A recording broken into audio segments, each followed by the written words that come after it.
roster. That roster is so damn good. They should win everything, and I will stand by that 100%. But anyway, coming back into this particular game, we do see the Aphelios priority coming back in here this particular time around. We actually see a slight draft difference here for OMG, taking away the Jason, so that you cannot just kind of first rotation that. But it does mean you've left open something like the Nico, and you talked about how a lot of people say, oh, Yagao, he's a fantastic facilitator in that mid lane.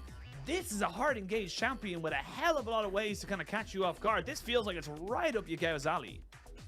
Yeah, a lot of teams have been experimenting with this Nico ever since she got her change where she can transform into anything. But I need to remind the audience, and of course OMG, that a normal wave is 3 melee minions and 3 casters, and a caster minion wave is 3 melees, 1 cannon minion and 3 casters. Just 7 and 6, alright? Count your minions when you do go towards those team fights. But Aki picking up the Wukong into something like the Vi is definitely the way to go, because I think when Aki is given the opportunity to engage and look for those flanks onto the enemy carry, that is when OMG gets a clear kind of direction in these team fights. And we see Creme opting into the Ahri once again, but hopefully this time having a better matchup in that mid lane, he is going to be able to play towards his side lanes.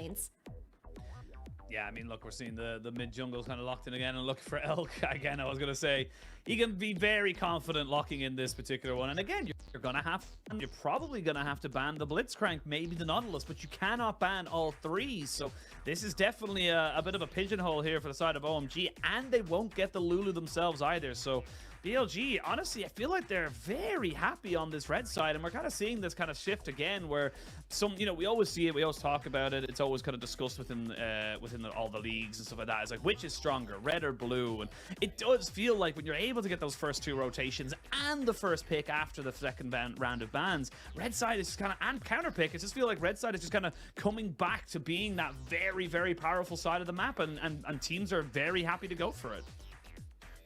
Yeah, we usually see that 5th position or counter position safe for the top lane for, just a tiny bit of a better matchup when it does come to a tank 1v1. But I think BLG is one of those rare instances where they do save the counter pick for a better chance in the 2v2 for that bottom lane. And I think Ppgod is really going to struggle with how he matches up against On's champion pool, because we still have a lot of things open. We already have 2 of the most defensive champions gone from the pool, which is Braum and Braum and Lulu. So maybe Ppgod does go for something like the Thresh, where he is able to help out Abe when it does come to these team fights, where we see BLG having a lot of lockdown with the Vi and Nautilus.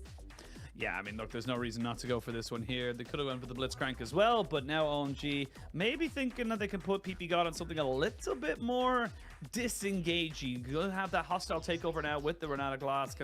Maybe they can look to try and kind of catch it. The fact that there is such a low tier on BLG. You've got things like the Xayah and, of course, the Vi, which have to be up in your face in order to kind of do their damage. And now OMG, you're going to be picking in blind. Do they have enough faith in the Rumble? That is the question before they want to lock it in.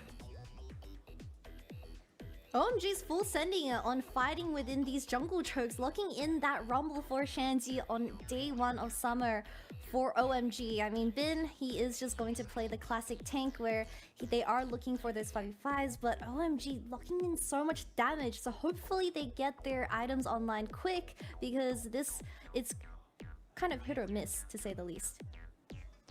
Definitely. Look, an equalizer can be one of the most OP abilities in the game, and also one of the worst, and definitely can have a range of impact depending on where and when it is able to be utilized. But apart from the mid jungle, we are seeing an incredibly similar composition coming out here for BLG. They're very happy with how Bin was able to kind of navigate with this Gragas. In fairness, I think most people were, if you're a Bin enjoyer. And Elk just kind of popping off, continuing his form from MSI now into this summer split.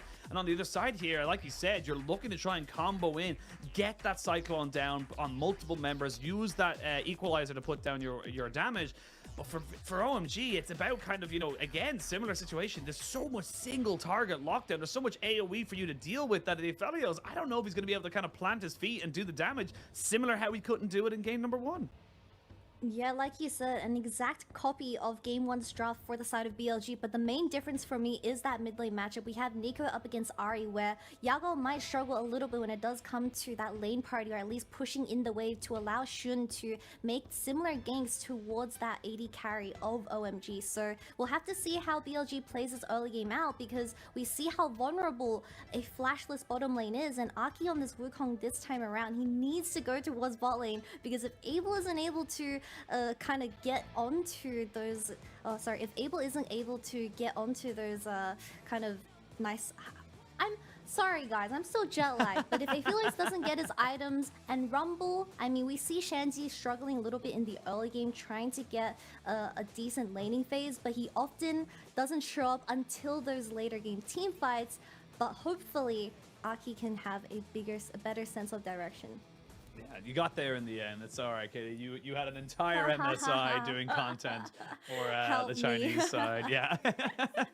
Yeah, no, you got to go stream now as well. You can't forget about that as we do jump ourselves into game number 2 of this best of 3s. Yagao and On just kind of pushing forward, saying they're going to be a little bit more aggressive. Wait to see kind of thing. And again, look, probably going to be very similar to game number 1, where not really a lot is going to probably happen for the first few levels. We're going to wait till teams get their level 6, and then that's when action can tend to take the forefront. But for now, definitely going to be seeing a lot of farming, a lot of, you know, small little vision control, little pockets, and we'll see how teams want to go for it. I would love to see OMG really try to punish in this top side. You've got the Ignite Shanji, you have got lane push as well with the Comet, so I would love to see them kind of go for something a little bit more aggressive, and that's exactly what they're trying to do right now. They're looking for a little bit of a late invade to try and make sure that they're getting all the information, but this information has been garnered by BLG. They should know, with the red buff being warded and with the top laner of Bin going in to check on that blue, that this is a red side invade. You already see Shun making his way towards this red side, which is a complete flip for OMG and cutting off the bottom lane of the Sephelius and Ranada once again. So I'm getting a little bit worried with this choice being made from the jungler of OMG, but the highlight of this game is definitely Nico and Yagao playing this champion for game 2, where we've seen it a couple of times in the LPL so far.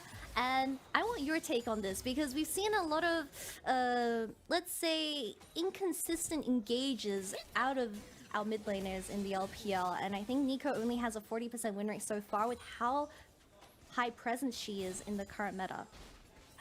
Yeah, I think definitely Nico's one of those things that, this is going to sound pretty scathing, I suppose, for some of the other teams, but she is a champion that needs a good pilot, shall we say, for it to have the highest kind of setup. But here we go. They're going to jump straight in on the Ppgod. He has nowhere to go, and he is dead. The hook onto Abel as well. His ghost, his flash is down. One more auto attack to Elk. BLG, rinse and repeat, and they've already got themselves 2 kills. You just can't flip the map for this bottom lane. Abel and Ppgod burning all of their summoners, I mean, outside of the Ignite, and BLG getting another 2 kills at 3 minutes in the game. And this is just going to repeat, because we know that On is just going to get the CC onto the bottom lane of OMG's Ppgod once again, and this is going to be a repeat of game 1. The bottom lane is just trying so hard to scale, but Aki is not pathing towards them fast enough.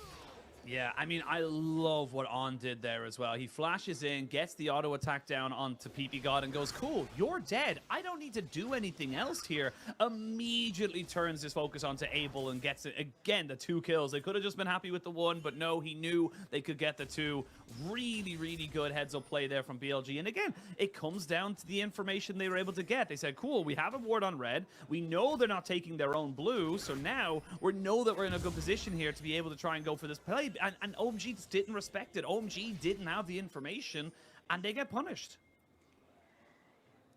Unfortunately, they didn't have the information, but I think just from instinct, they should know that Shun was going to go towards their own red buff and look for a level 2 gank, and the hook connects once again. Yeah, I mean, this is over. There's nothing you can do here as Abel. You're just done. Hex flash into a hook, and once those feathers are down, you are dead. And this is almost identical to how we talked about bot lane went in game number 1. Once the Aphelios loses that flash, there is just no coming back. You have no way of stopping this Nautilus, and it's why I keep saying that, yes, enchanters give you scaling. Enchanters give you so many ways of kind of, you know, coming into a game and you know, becoming unbelievably... but you gotta get to the late game. Nautilus is insta-CC. CC is always relevant. This is tough, and we're looking like we're gonna see another Kraken Slayer rush from Elk very early on in the game. And I believe even in game 1, it was a relatively slow start because BLG were kind of hesitant on pulling the engage buttons, but now they know they're just going from ever since the 3-minute point. And we already see On making his proactive plays towards his middle lane. Maybe even a flash burn from the side of Creme if he's not too careful. Oh, barely. Barely. But, I mean, Aki now is going to be in a lot of trouble, you would imagine, if he gets hit by that Q. Doesn't get hit by the Q, so should be able to kind of walk himself away. But this could be a very early dragon stacking again from the side of BLG. So for me, I'm just kind of thinking for OMG, you gotta, honestly, I know this is going to sound bad, but cut your losses, bot.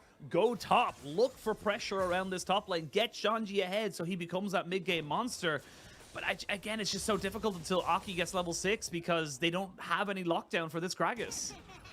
And the most annoying thing is that you're versing a Gragas, so he's never really going to drop low enough to the point where you can get a successful dive onto Bin. And we all know that he is more than happy to outplay you in a 1v2 situation. Something else that I wanted to highlight is, of course, the Summoner spell choice for the support of OMG, where he decided to take Ignite. Oh my god. Oh, these hooks are making me a little woozy, but this is going to be the 1v2 situation, but I don't know if they're going to be able to execute this without the ultimate. Gonna look to try and dub into it, but they should be able to get themselves nicely done. Aki taking the first little bit of tower tanking means that OMG do get themselves a kill on that top side. And honestly, exactly what they need to keep doing. Keep doubling down on this top side. Bot lane's a lost cause until that flash comes back up. Yep, Ignite was not the choice in this game. Maybe something like the heal or maybe something like the exhaust, but I just don't think OMG expected Shun to flip the map and play only towards that bottom side that made Abel so far behind this early in the game. But hopefully we get to see some losses being cut. Like you said, playing towards that top side, but Creme's in trouble. Yeah, he's in a lot of trouble. He's not going to be able to get away from this, you would imagine. He's still ticking down. He flashes, but only to waste the summoner spell as Yagao flashes right back onto him. And Shun, much like game number 1, having a fantastic game number 2 at setting up his lanes. I see a bit of a repeat, Oisin. This game is playing like exactly from game 1, but we see that OMG's 2 lane towards the bottom and the mid lane is that they're struggling to get any lane party, and that is once again affecting Aki and how he's able to make plays around the map, because he's currently level 5. He really needs level 6. But you need to also consider the fact that Elk is now level 6, and he has Flash, he has Ghost, he has everything. So how do you realistically bring Abel back into the game where he is, I believe, 2 waves behind? I love this as well from BLG. They let On go back early, so he's about a couple of seconds ahead of the rotation. He might be able to go mid. What happened here? Ward does just go down, so they should just see him on his rotation. And they do know exactly where he's going to be, but again, BLG saying, look, you got a Rift Herald in game number 1. We're not going to allow a Rift Herald to be taken in game number 2. They're just constantly keeping the pressure here onto OMG. It's beautiful to watch as well, to be perfectly honest. Creme, though, he gets caught. He's going to get CC down. You knew the Nautilus was in the area. And On is just, he's here to play. On is having a fantastic series so far, landing every single hook. I mean, he has missed one, but just by a millimeter as BLG secures this Rift Herald without any problem at all. Creme had to burn the flash and the ultimate from the earlier gank out of Shun, and I just don't think he should be able to stand up that far ahead without anyone shadowing him. I mean, he did have the Renata shadowing him, but you're a Renata. And he saw him, but I just don't know what Creme was thinking here. Yeah, oh, we're going back to live in a 1v1. Can Abel do it? The good flash! Ooh, Elk just about does it, but will the minions finish him off? No, the health pot keeps him going. Ppgod looking to avenge his AD carry. He adds himself a little bit of a bailout to get extra move speed, but not going to be able to hit it. And that is going to be the 1v1 going over to Elk. A lot closer than he probably was thinking. There's a bit of a gap somewhere. I'm not gonna say anything, but I think Ppgod just went from mid lane to bottom lane, and his ADC unfortunately got 1v1. Yeah. Oh I mean, no. this is going to be Ppgod falling down to Bin. Not having a great time with this one here, and Shanji flashes over to follow him down. So OMG still have a small respite, but look, it's a rumble against everybody else now. It's a rumble versus the world, Kitty. Cover the bottom side of the map and only look at Aki and Shanji, and we're still in a peaceful situation. Don't pretend that Abel's going to die within the next 20 seconds. He's dead. Someone Aki and please Ppgod are help coming. him. They do have the hostile takeover, and he's got plenty of healing with that ultimate on the Severum, so maybe they're going to try and lock him down now. They do. They kill him. It's just a little bit too little too late, and BLG have found themselves a nice way of making this one work. Creme is going to be forced to try and use his ultimate, but he's not going to be able to get out of it just yet. Has to burn both of those 2 extra charges, and that means that in mid and in bot, BLG own the map with 30 seconds till Dragon. They're just ahead of the curve.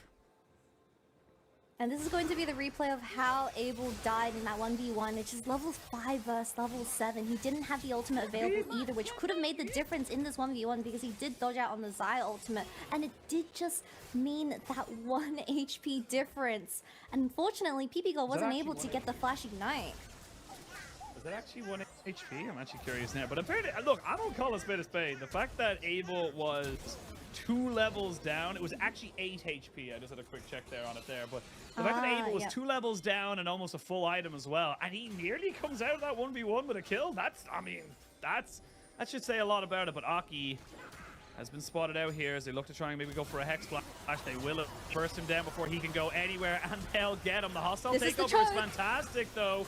As Elk gets caught out just a little bit more, he does have his ultimate to try and throw out. And yeah, after everything's all said and done, there's only a flicker of light to try and help OMG.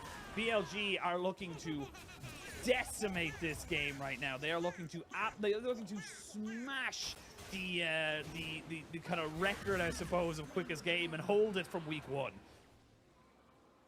I think I was sniffing some hard copium thinking that OMG had the chance to fight their inner choke because their entire composition, I mean, you had the perfect engage or at least ultimate coming out of Ppgod where it hit 3 people, and Elk being insanely fed, this is the most you're gonna get out of Ironata, but you just don't have the damage to finish Elk off. Not having that summoner spell either. It's just such a painful situation to be BLG, and we don't see much coming out of Creme in this game too. And I just want to see some synergy out of the R and the Wukong. You have so much mobility, you have the ability to make potential picks onto the enemy team, but he's just sitting mid lane.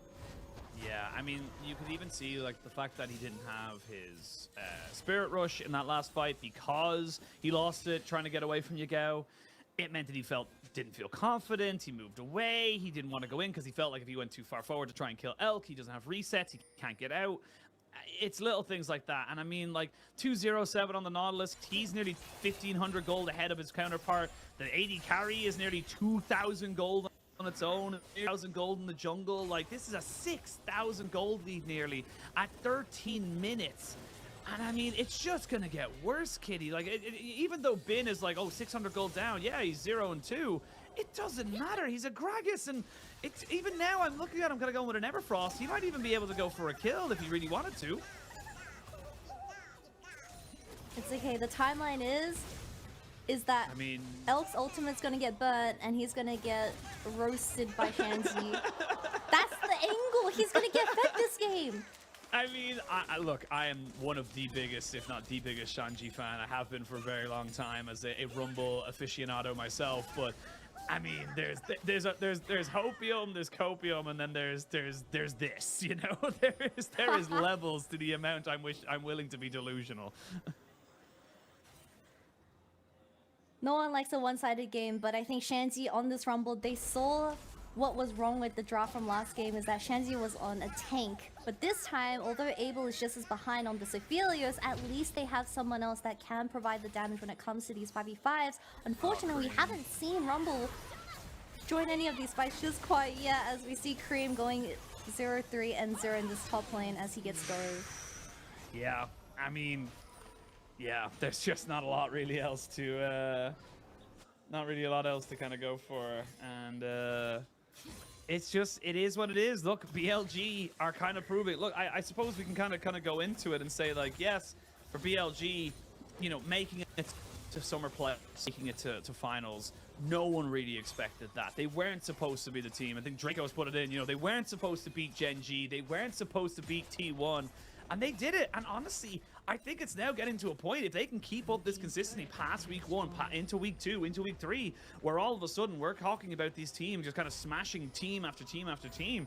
This is just a good team. This is just a team that can, you know, kind of push themselves to the top 2 of the league. And honestly, the more I kind of see them, the more I'm very impressed. I still love that we get Bin kind of on his patented, you know, kind of feeding, I suppose, every now and again. But for me, it's just got to be, you know, little by little, bit by bit. We should be able to get something. Yagao, though, will die to this gank in the bot lane, as Aki is fairly strong on this Wukong. And that is just one little small kill in a line of kills they're going to need to get in the next while. Yeah, and bringing it back to MSI, I mean, BLG is the team that had the most games played at that tournament, 8 best of 5s in a row, because they went all the way from play-ins to that MSI finals. And I think just the amount of games that they were able to mold together really did mean the synergy is top-notch out of, I think, everyone. I mean, you see Shun and On struggling a little bit at the start of MSI, but by the end, you already see how proactive they are continuing into the summer split, and I don't think it's going to stop anytime soon, because I think mainly out of On that he has such great visions and pick opportunities when he is given the champions like the Blitzcrank, Rakan, and even Nautilus now, where it gives such a great sense of direction that BLG is able to bounce off it perfectly.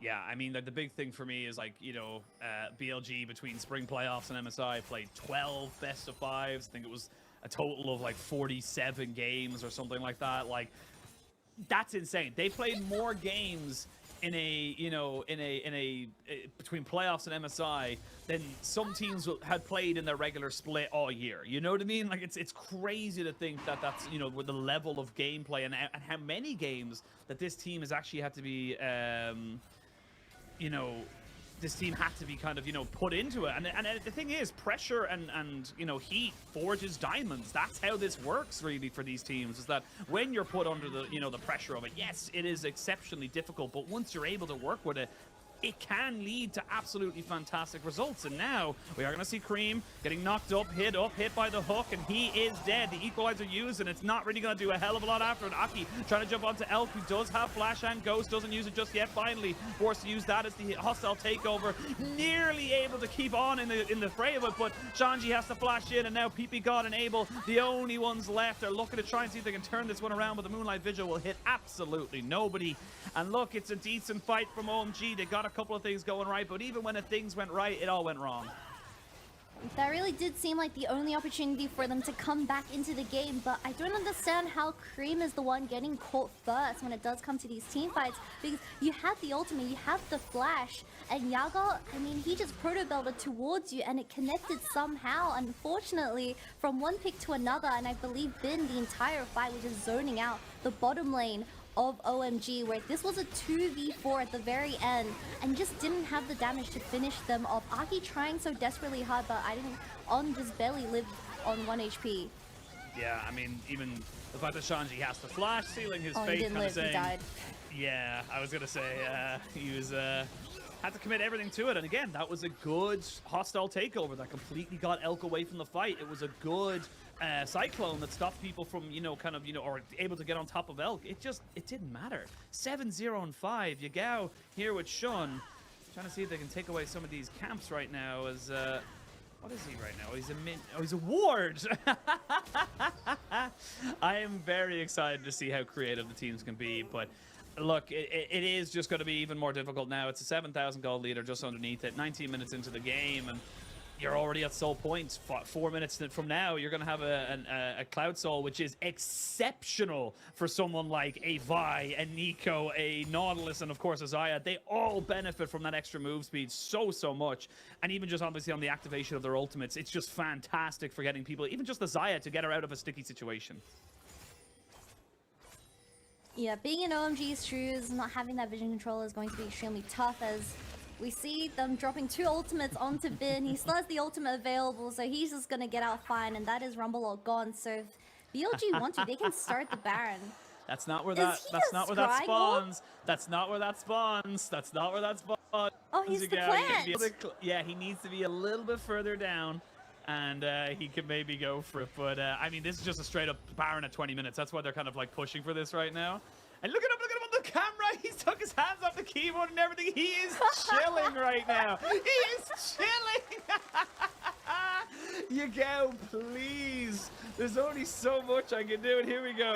Will this work? Will it work? Will it work? It will! And that's what you want to be seeing, Yagao. Patient as ever. Gets himself his kill. The hunter finds his prey. And once again, 4v5 situation for the side of OMG, having no vision whatsoever. So it does seem like BLG is going to scrap this win up with the Baron. And of course, the Ahri going into the pockets as well. But this is tough. This is a really tough game machine because Yagao he seems like he's having the time of his life. Honestly, it doesn't look like it's any kind of sweat to him now, right now. And this is why the Nico is what I was talking about. You were saying only a 40% win rate on the week. Nico definitely requires a decent pilot to be able to make it as broken as it can be, and it's even little things like that that can just make it so difficult to deal with. Bin is trying his very best to keep OMG in the game, but even he can't let this 0-3-0 can't even get this team back into it. And again, look, you're going towards Elk on his 3rd item. He's got the Storm Razors and the Gale Force, excuse me, but we are going to see them kind of, you know, pushing towards a lot of different kind of things. Maybe Yagao goes for it again. He looked for another Scars. This is beautiful. I love the Adam well, because they're kind of saying, look, we could be boring, go for a minion or anything like that, but he recognizes, hey, it's a Cloud Rift, which means there's going to be more Scars blooms anyway. He is a minion. Yagao's a minion. He's looking. He's looking. They know though. He took a weird route. He definitely took a weird route. His pathing was definitely not on point, but I mean, what can you do here now as OMG? Baron was taken. You still have that for 1 minute and 40. It's just not really a lot you can do. Even with a good handshake, it just doesn't make a difference. I think the only opportunity OMG can come back into the game is if Shanji's able to hit a 5-man ultimate, but BLG sitting in the mid wave. Count your minions. They counted. They definitely counted, but BLG is just going to push towards that bottom side as they just have no vision to walk up into this jungle. And maybe they force something in the jungle where Shanji's able to get something done on this rumble, but come on, guys. This is a slow death for the side of OMG. I mean, look, they've got decent wave clear with the Ahri in the Rumble, and of course the Aphelios with decent guns to fight, but you're losing on the bot wave. You're maybe okay on the top side. Looks like it's slow pushing back in favor of OMG, but it ain't pretty and it ain't good, as they're just kind of constantly taking bombardment by these cannon minions there, as the tower is already down to about just above a third of its HP. Bin hasn't had any involvement in any of the 16 kills. He is 0-3 and 0. Yes. I need to pause you. So Twitch chat just told me that the minion that Nico transforms to doesn't have the Baron buff on it, as you can tell in this wave. So that's the only reason why he's exposed. That's why it's exposed. And speaking of exposed, On goes a little bit too far forward as they look to try and get a hook there onto Creme. Shanji goes gold. That was one barrel, buddy. I don't think it was necessarily that big of a thing. Yagao is now on. I don't think that's going to help you be sneaky about this, but now Shun was away from his team as they look to try and stop this soul. Flash away, and now they can take this away for themselves. No, he smites too early. And no, that's just too bad there for OMG. They had an opportunity to make this one work. Hostile takeover, just not going to hit anything. And a little bit scrappy from BLG. They're having a little bit too much fun, but they still got the soul as Aki just couldn't get the smite down. Unfortunately, like you said, a miss smite coming out of Aki, which could have denied that Wind Dragon Soul, but I think if BLG is going to continue playing like this, where On is going to slip away and give some opportunities over to OMGs, they still have this Avila who's slowly scaling. Although slow, he is still scaling. I don't know if I'm sniffing copium, but we see that champions like the Vi and Nautilus, once they go in, I mean, they can't really get back out. And if OMG plays off these mistakes, they could potentially come back. And let's ignore the Zhonya's, but I think this dragon not going towards the side of OMG is just really unfortunate because Aki definitely had it. 80 HP. Now Bin might be 0-4 and 0. No, has a little bit of extra healing from his passive, but Aki get him down. Bin is not having a fun time, but you've committed 2 people bot side, which means that they can commit now onto Creme. He's dead. It's a great Moonlight Vigil, but not the right guns at the time. And Abel just about gets himself out alive, and you can see there 9,000 gold. Doesn't matter how much fun BLG are having, they are going to continue to destroy you. And now in a 4v4, I just don't see how you hold on to your base. A really tough series for Creme to start up the summer split, but we know that he is a much better player. Maybe it's just being a little bit rusty as an engage from OMG. They're looking for him. Aki does have him when an On gets taken out, but Elk is the priority target because he can do stuff like that. Flash in with the feathers, gets himself all that beautiful damage, and now you're left with a 3v3, but Ppgod needs to go back to base. Something's definitely very wrong in the game when you do see a Zai Gale forcing and flashing into you, because that is when you know, come on Yagao, we all know that's not the... How can he pretend that Zai is backing?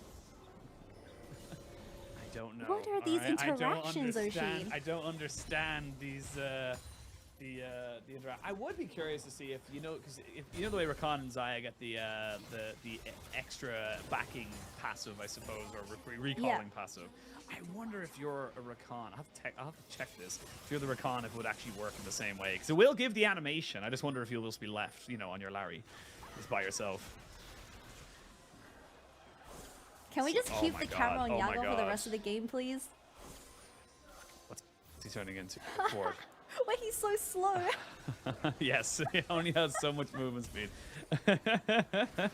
But yeah, Baron up. We'll see Yagao just kind of pushing forward here, but with Elk already on it and on nearly 4 items, he should be able to thread this through. But you do have 2.5 on the Aphelios, and if there's 200 years have taught me anything, so never doubt an Aphelios' damage. Now we're going to see them kind of going in from two different fronts. They jump in. Creme gets caught up here and has to use the Spirit Rush over the wall, so he's lost that. Elk gets hit by the Equalizer, and he's kind of taken out of the fight a little bit. Yagao goes golden after using his ultimate, and he's now dead. BLG having a little bit too much fun around the big purple worm now in a 4v5. Definitely the angle for OMG to take, and they need to rush this. This is their opportunity. 4v5. 4v5, they know they can go for his 4,000 HP on the Baron. OMG looking to have to try and make this one work for themselves now. You get Shun coming in, looking for a smite fight, but it is secured by the side of OMG. They get the fight afterwards. That is the big thing as Shanji burns down these health bars. Creme goes golden to make sure he doesn't die, and BLG, they're not done yet. They have to continue this game. I will say those super minions are in the base, so you will be able to get back here from the side of OMG, but they're not done just yet. BLG still have game to play. They did it, and that's Baron going towards OMG, and a very sloppy fight coming out of BLG in particular. I think we had the ultimate going onto Creme, but this time he spirit dashed away, and he was able to survive that initial engage from the jungler of BLG, and Yagao sitting in the very middle. Unfortunately, this Nico ultimate without that flash is a little bit dopey, and he just missed everyone. As we saw this ultimate from Shanji also getting Elk to half HP, so it was a really big struggle for him to just walk up and kind of participate in the fight. Although I think this fight still could have been winnable. The guns from Abel was insane, and they just rushed Baron. It was still a 50-50 flip, but Aki got this one. Yes, still a 50-50, but Aki was able to kind of get him up. If you're going to choose between a Dragon and a Baron, I definitely choose Baron. And this is the thing now. This game gets a little bit tentative here for the side of BLG. You're now looking at a lot of items going to be able to be completed here for Abel. A lot of damage for Shanji as well. Elk wasn't really able in a position to kind of put himself to put out the damage. So now, still... Actually, it's gone from a 9,000 gold lead to a 5,000 gold lead. It's going to be an Elder flip for 40 seconds. So... come back into live, and you've got an Aphelios on 3 items. You have 4 items onto your Zaya carry as well. We'll have Flash very, very soon. You imagine the Ghost will be up for it as well. 0, 5, and 0 from Bin as he goes full AP, so he is not going to be able to tank up as much as he possibly can, or at least what he think he can. But while we were in that replay as well, a Nexus turret did go down to minions on the side of OMG, so they haven't got as much security, shall we say, as they might have thought. And this is where it gets really tough because you want to kill either Abel or Shanji in these team fights, but Shanji does have that Zhonya, so your most ideal target would have to be the ADC of OMG, but now he has a Renata, and this is where it gets really annoying to get into these team fights. The hook misses. Hook definitely misses there. Just on barely. loses his flash, and let's see now. Aki not quite caught out just yet. They know there's a ward there though, so he knows that he's going to be caught out. He's going to try and back end of the blue pit.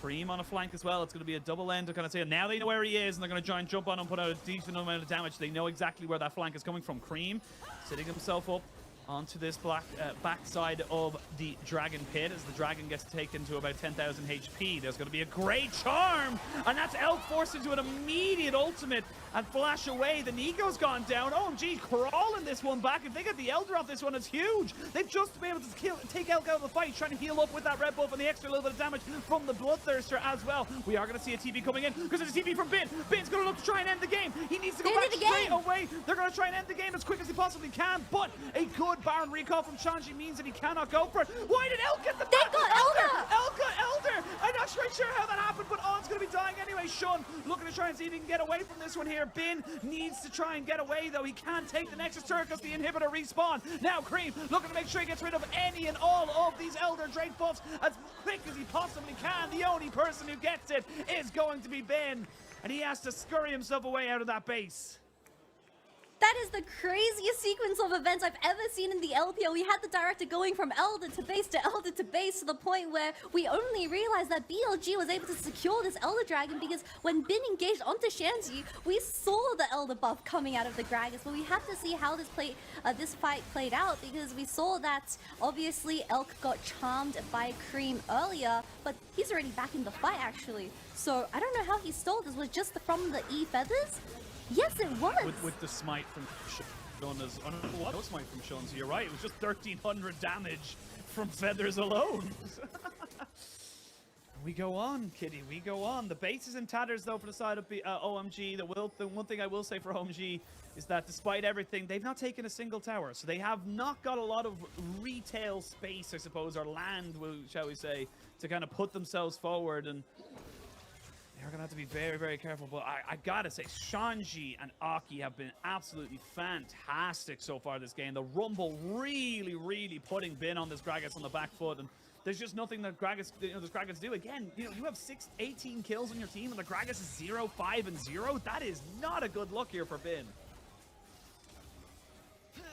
One good team fight is all it takes for BLG to end the game, but OMG's not giving any opportunities over. Abel does have the flash available now, and we've seen him tossing out a lot of damage with the Shuriken in particular, so we do need to wait for that cycle. I think Creme has found a lot of opportunities in the recent 2 team fights where getting his hands onto Elk, this Zai is really struggling to do any DPS, and he doesn't have the flash either and no QSS, so he has to play very carefully if they want to close out this game. I mean, I will.